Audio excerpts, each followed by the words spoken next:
मेरे भाई घर लेने के लिए वोट लेने आते हैं। बाबूजी रुको, घर लेने वोट लेने आते हैं। अब घर लेने हमारे भाई ने कहा कि सरकार पेंशन देने घर आएगी। सरकार घर आती है, नेता आते हैं वोट लेने के लिए, वोट लेने के लिए आते हैं।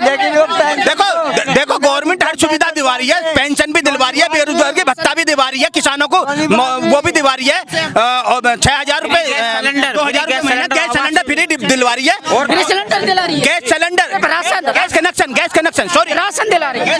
1,000 रुपए का गैस सिलेंडर। 6,000 रुपए में किसान क्या करेगा? इन भाइयों से पूछो क्यों 6,000 रुपए में किसान क्या करेगा?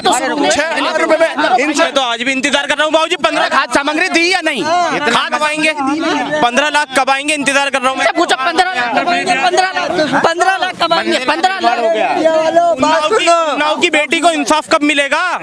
कब कि काम देश की बच्ची को इंसाफ कब मिलेगा? बताइए ना। वो बोल रहे हैं कि काम। अरे मैं आपसे पूछ रहा हूँ, आप बताइए ना। आप बताइए, आप प्रचार कर रहे हैं, आपकी भी सुनी जाएगी। देश की बच्ची को इंसाफ कब मिलेगा? देश की बच्ची को इंसाफ हम भी तो चाहते हैं कि इंसाफ मिले, हम भी तो चाहते हैं इंसाफ मिले। आपने अपने स्तर से, अपने टीवी चैनल के माध्यम से आपने बच्ची को इंसाफ दिलाने के लिए, महिलाओं को इंसाफ दिलाने के लिए, नौजवानों को रोजगार दिलाने के लिए आपने आवाज उठाई। देश की जनता की राय आपने रखी। मन की बात, देश की जनता का भी तो हक है ना अपने मन सबका इनसे पूछो। रोड पे काम किया है। हाँ बताओ। जितनी सेफ इस सरकार बीजेपी सरकार में महिलाएं रही हैं, अब से पहले कोई भी गवर्नमेंट में महिला सेफ नहीं रही है। तो चकारी रोड क्या काम कर रहा है? मुद्दे ये कह रहे हैं कि सेफ लड़कियां सेफ हैं, बेटियां सेफ हैं। बहुत अच्छी बात है, कह रहे हैं, लेकिन करके दिखाइए। गवर्नमेंट अब से पहले पुलिस क्या करती है? रात के अंधेरे में माँ बाप को बिना बताए उसको जला देती है, माँ बाप को नहीं दिखाती। ये कर रही है, ये है महिलाएं सेफ? नहीं, ये नहीं है। और हमें ऐसा सिस्टम और ऐसा माहौल हमें नहीं चाहिए। ऐसा माहौल नहीं चाहिए, ऐसा सिस्टम हमें नहीं चाहिए। आप बात कर रहे थे बीजेपी आवेगी। उस निठारी कांड को भूल गए जब सपा सरकार में निठारी कांड हुआ। ये सुनो, जब सपा सरकार में निठारी कांड हुआ था, मेरी बात सुनो, जब निठारी कांड हुआ था उसको जब शिवपाल यादव ने ये कहा था कि ये तो बच्चे खेलते ही रहते हैं, खिलौने। जो मुजफ्फरनगर के दंगे हुए उन्हें भूल गए क्या? मुजफ्फरनगर के दंगों को भूल गए। देखिए सुनिए बिल्कुल सुनेंगे आपकी बात। हमारी बात यूँ है, बुढ़ा पेंशन में आ गई 62 साल में, क्यों नहीं कर दिया? वो पेंशन लेके कोई घर आएगी क्या सरकार? यूपी चुनाव का माहौल गर्म हो चुका है और इसी माहौल को जानने के लिए लगातार हमारी टीम सर्वे कर रही है और लोगों के बीच में हम लोग जा रहे हैं। आम लोगों से हमने आपको रूबरू कराया, लेकिन इस बार कैमरे के सामने आपको देश के लिए और कानून का पाठ पढ़ाने वाले और लोगों को न्याय दिलाने वाले वो वकील मिलेंगे, जिनसे हम बातचीत करेंगे कि इनका मूड क्या है, क्योंकि ये भी जनता से, लोगों से, आम आवाम से जुड़ कर के रहते हैं। इनसे बातचीत करेंगे, इनके अपने भी कुछ मुद्दे हैं। और इस बार हम जिला सत्र न्यायालय हापुड़ और उसके ठीक सामने मौजूद हैं। यहाँ पर वकील हैं, ये एडवोकेट्स हैं, इनसे बातचीत करेंगे कि इस बार क्या होने वाला है। सर जी, क्या है माहौल? माहौल तो चुनावी महाकुंभ शुरू हो गया है जी।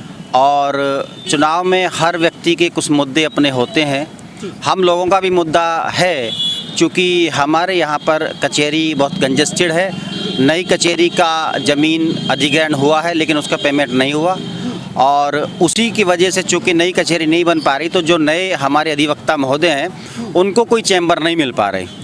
और चूँकि हापुड़ ज़िला अभी उसका विस्तार नहीं हो पाया है, जो भी सरकार या जो भी जो उम्मीदवार है हमारी बातों का समर्थन करेगा, कचहरी के लिए फंड की व्यवस्था कराएगा और चैम्बर्स का निर्माण कराएगा, और जो भी हमारी जिला विस्तार के लिए जो कार्य करेगा, हम सब लोग उसी के साथ जो है वोट देने का काम करेंगे, उसी के साथ हम उसको सपोर्ट करने का काम करेंगे। नहीं सर, हम बात करना चाह रहे हैं कि जो फिलहाल की जो मुद्दे हैं, जैसे युवाओं को रोजगार मिला कि नहीं मिला पिछले 5 साल में, और महिलाओं को लेकर के जो लगातार बड़े बड़े वादे किए जाते थे, वो सुरक्षित हैं कि नहीं है? नहीं, सरकार जो है सभी जो वादे किए थे कि सबका साथ सबका विकास, बिल्कुल अपने वादे से एकदम विपरीत दिशा में रही है। कभी कोई जो है इतना विकास नहीं हो पाया, बेरोज़गारी चरम सीमा पर है, लोग जो है आत्महत्या कर रहे हैं।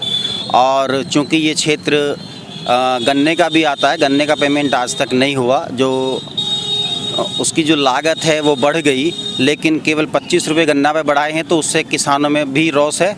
और मैं नहीं मानता कि बहुत, सरकार तो कहती है कि दोगुना आय कर दी है हमने, नहीं दोगुना 22 में आता है दोगुना हो जाएगी। आय तो दोगुना नहीं हुई, खर्चा दोगुना हो गया, लोग बेरोजगार दोगुने हो गए। सबको पता है कितना जो है बेरोजगारी है, कि आज के आंकड़े आप उठा के देखिएगा तो सब लोगों को पता है, और नेट पे सब आंकड़े हैं। चलिए और भी लोगों से बात करेंगे। क्या नाम है सर आपका? अमित कौशिक जी कौशिक जी, क्या राय रखते हैं, क्या है माहौल चुनाव का? माहौल ये है, हमारे कचहरी का तो माहौल ये है कि जो भी हमारे मुद्दे हैं, हमारे वकीलों के मुद्दे, उनको उठाएगा, हम उसके साथ हैं निस्वार्थ। चाहे वो तो कौन उठाएगा, किससे उम्मीदें हैं? अब ये तो पार्टी वाले आएंगे हमारे पास, जो हमारी समस्याओं का ये कहेगा कि भाई हम आगे बढ़ के काम करेंगे आपके लिए, तो हम उसके साथ हैं। सर क्या है माहौल, किस चीज़ का, इलेक्शन का? चुनाव का माहौल क्या है? चुनाव का माहौल तो इस समय ये है कि जो गठबंधन है या अपोजिशन है, ये मेरा कहना है कि अपोजिशन जो भी है वो हावी है। फिलहाल रूलिंग पार्टी जो है वो डाउन जा रही है। डाउन जा रही है? अच्छा, तो फिर क्या रहेगा? अब रिजल्ट जिस तरीके से दिख रहा है उस तरीके से तो मेरे ख्याल से अपोजिशन जो है वो सत्ता में आनी चाहिए, ये रहेगा। अपोजिशन सत्ता में आएगी गठबंधन के साथ? अब गठबंधन हो या अन्य कोई पार्टी हो ये तो बाद में देखा जाएगा, लेकिन कुल मिला के ये है कि ये रिपीट नहीं कर रही है गवर्नमेंट। नहीं, सरकार को रिपीट क्यों नहीं कर रही है? सरकार की बहुत सारी नीति गलत है। किसान आंदोलन इसलिए रहा है कि अगर मान लिया ये संतुष्ट कर लेते किसानों को, तो शायद ये आंदोलन, ये आक्रोश इनके खिलाफ उत्पन्न नहीं होता। भाई जिस तरीके से महंगाई है, जिस तरीके से पेट्रोल डीजल के दाम बढ़े हैं, उसके अनुपात में इन्होंने ना तो फसलों के दाम बढ़ाए हैं, फसलों के दाम आज भी जो के तो हैं, लेकिन जो खर्चा है उसकी लागत ज़्यादा बढ़ गई है। तो इस हिसाब से इन्हें ये देखना चाहिए था कि जो गन्ने पर पैसा है या जो और फसलों पर पैसा है उसकी MRP बढ़ानी चाहिए, जो नहीं बढ़ाई है इन्होंने। अच्छा, एक आम आदमी होने के नाते क्या क्या ज़रूरतें हैं जो आम आदमी को होनी चाहिए, जो फैसिलिटीज मिलनी चाहिए? देखिए, गाँव में तो ये सुधार है, देहात में आवारा पशु फसल बर्बाद कर रहे हैं भैया, इनको पकड़वा दो, यही है। गाँव हर आदमी परेशान है, आवारा वो समस्या है बड़ी, बहुत बढ़िया देहात की, वही लेकर डूबेगी से। अच्छा, महंगाई से ज़्यादा बड़ी समस्या है? महंगाई तो है ही है, ये आवारा पशुओं की भैया। अच्छा, मैं नोटबंदी से कोई असर नहीं पड़ा? नोटबंदी का पड़ाव तो दोबारा आ गए, ये जैसे कर लिया इन्होंने। तो मैं बोलना चाहूँगा नोटबंदी के ऊपर। एक्चुअली गवर्नमेंट ने जो कह के नोटबंदी की थी कि भी काला धन वापस आएगा, 99.7% पैसा रिजर्व बैंक में वापस आ चुका है, लगभग कंप्लीट पैसा वापस आ चुका है। तो इसका मतलब क्या इस देश में करप्शन नहीं है, काला धन नहीं है? वो पैसा गया कहाँ जो ब्लैक मनी था? सारा का सारा तो वाइट हो गया इस तरीके से। तो आपने काला धन वापस नहीं किया। जितने भी मालदार थे, जितने भी धन्ना सेठ थे, जितने भी ब्यूरोक्रेट्स से जो मालदार थे जिनके पास काला धन था, उनका वाइट कर दिया आपने। अच्छा, वाइट कर दिया है? ये चीजें आम पब्लिक को कोई फायदा नहीं हुआ? आम पब्लिक को कोई फायदा नहीं हुआ, खाली ये है कि कई सारे लोगों की जान चली गई। किसका है माहौल, किसका है? योगी जी का माहौल। योगी का माहौल है। हाँ। योगी का माहौल बता रहे हैं। अच्छा, कितना विकास कराया उन्होंने? योगी जी ने पूरा विकास करा और अपराध को कम किया, महिलाओं की सुरक्षा की है और बेरोजगारों को रोजगार दिया। यहाँ तक कि कोरोना। अच्छा, उन्नाव में क्या हुआ? उन्नाव में जो हुआ था वो उस पर उन्होंने रिपोर्ट दर्ज कराई, उनके खिलाफ कार्रवाई हो रही है। तो उसमें दोषी कौन पाया गया? दोषी जो पाए गए उन्हें सजा मिल रही है। सजा? वो कौन सी पार्टी के थे? वो कोई सी पार्टी से मतलब नहीं है, जो अपराधी है वो किसी पार्टी का सही, वो अंदर है इस समय। कैबिनेट के मंत्री हाथरस में जा रहे हैं। हाँ, सपा में जा रहे हैं, ये स्वतंत्र है सब, उससे क्या फर्क पड़ रहा है? सब स्वतंत्र है, कोई कहीं भी जा सकता है। भाजपा ज्वाइन करी, इसको कैसे? हाँ, तो उसे कोई नहीं रोक सकता। स्वामी प्रसाद जी चले गए। हाँ, तो वो आए भी तो ऐसे ही थे, चले गए ऐसे ही। जीतेगी तो भाजपा ही। भाजपा जीतेगी? अच्छा, कैसा लगता है जीतेगी? आपको लगता है जीतेगी? सरकार पूरी तरह आ रही है, काम किया। कहते हैं कि दोगुना आय होगी, लेकिन रोजगार चले गए युवाओं के, 4.5 लाख रोजगार देने की बात हुई थी और सड़क पे आ गए। ये तो महा आपदा आई थी, ये बहुत बड़ी आपदा थी। कोई सड़क पर नहीं आया, सड़क पे नहीं आया, कोई सड़क पर नहीं आया। कोरोना काल में सबको खाद्य सामग्री घर घर पहुंचाई, आपने देखा नहीं? और कोई सरकार नहीं पहुंचा सकती। सर, क्या है माहौल? ये कह रहे हैं कि कोई बेरोजगारी नहीं गई है, यहाँ पे कोई महंगाई नहीं हुई है। जो भी सरकार आएगी वो अपने तरीके से कार्य करेगी, है ना, और जो समस्याएं हैं वो सभी के लिए हैं। नहीं, लखीमपुर खीरी वाला कांड है, ये बीजेपी वाले उसको बता दें।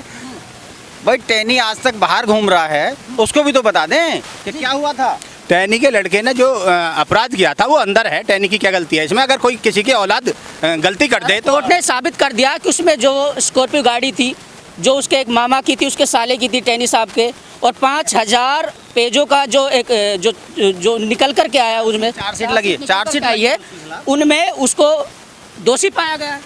जो दोषी होगा उसे सजा न्यायालय देता है। टैनी के खिलाफ भी इन्वेस्टिगेशन चल रहा है, टैनी भी उसमें एफआईआर में है। ऐसा नहीं है कि उसके खिलाफ उसको कहीं उसको सर वीडियो वायरल हुई, उसकी इन्वेस्टिगेशन हुई, उसमें सही पाया गया, फिर उसके बावजूद सरकार बच रही है। हम बुद्धिजीवी लोग हैं, आप भी पढ़े लिखे लोग हैं, पढ़े लिखे लोग सब जानते हैं कि कानून के अनुसार सबको सजा मिलेगी जो दोषी होगा। अच्छा, आपने कोरोना काल का नाम लिया। कोरोना काल में विदाउट ऑक्सीजन के लोगों की जाने गई, वहाँ पे गंगा, उसमें वहाँ तैरती रही लाशें। जो गवर्नमेंट है उसने, जो वर्तमान गवर्नमेंट थी, जो उसने काफी अंकुश लगाया जितनी सामर्थ्य थी। सरकार को पता था कि 2 घंटे 4 घंटे में ऑक्सीजन खत्म हो इस पर मैं जवाब देना चाहूँगा। देखिए, हमारे साथी अधिवक्ता हैं, हर कोई आदमी अपने अपने मत के लिए स्वतंत्र है, लेकिन जहाँ तक क्राइम की बात है, देखो, अगर जाति विशेष को देख के आप अंकुश लगाने की बात करेंगे, ये नहीं चलेगा। भाई, आप बुलडोजर चलवा रहे हैं एक वर्ग विशेष के खिलाफ, एक जाति विशेष के खिलाफ, ये चीज़ गलत है। भाई, आप मुख्यमंत्री हैं, सबके मुख्यमंत्री हैं, आपके लिए जो न्याय का सिद्धांत समान रूप से चलना चाहिए। लेकिन बुलडोजर चल रहे हैं, जिनके खिलाफ चल रहे हैं सब जानते हैं। क्या जो छापे लग रहे हैं ईडी के, क्या है वो हरिशंकर तिवारी, ब्रजेश मिश्रा के घर लगेंगे? ठाकुरों के यहाँ नहीं लगेंगे किसी के। अच्छा, बीजेपी को कितना नंबर देंगे पिछले 5 साल में? पिछले 5 साल में 10 में से 3 नंबर। 3 नंबर देंगे। कितने सेटिस्फाइड है सर? 9 नंबर। 9 नंबर देंगे? हाँ जी। किस बिहाफ पे 9 नंबर देंगे? मैंने बताया तो अभी। हाँ। रोजगार उन्होंने दिया है। रोजगार, बेरोजगार हो गए? नहीं, रोजगार दिया है, बेरोजगारों को रोजगार दिया है। भर्ती निकल नहीं रही, सांडों का निकल नहीं रही है। जो जंगली जानवर है, आवारा पशु, उनका बड़ा मुद्दा है। कहाँ है आवारा पशु? अरे सर, 10-10, 20 पशु आप बता रहे हैं, आप बता रहे हैं सर, हमने देखा है। क्या मसला है बताइए आप, क्या हो गया है? करने वालों को क्या दिया? मजदूरी करने वालों को क्या दिया? सरकार ने नौकरी लगा। जी बताओ, क्या मजदूर बताओ। घर घर खाद्य सामग्री पहुंचाई। आंकड़ा है आपके पास, सरकार ने कितनी नौकरी दी? जी हम तो पूछ बताइए ना। हम तो आपसे अरे कहाँ दी? हम तो आपसे पूछ रहे हैं ना। कहाँ दी? क्या आया? भाई कुछ नहीं आया। और मैं भरोसेमंद मलखान दवाखाना। हर बीमारी के इलाज के लिए संपर्क करें मलखान दवाखाना। हकीम अनीस, जैसे कैंसर, एड्स, शुगर, नामर्दी, लाल पानी, सफ़ेद पानी, धात, दमा, पथरी, एलर्जी, जोड़ों का दर्द, गठिया बाएं, सेहत बनाने के लिए दांत, गैस, तेजाब, औलाद का ना होना भी इलाज किया जाता है।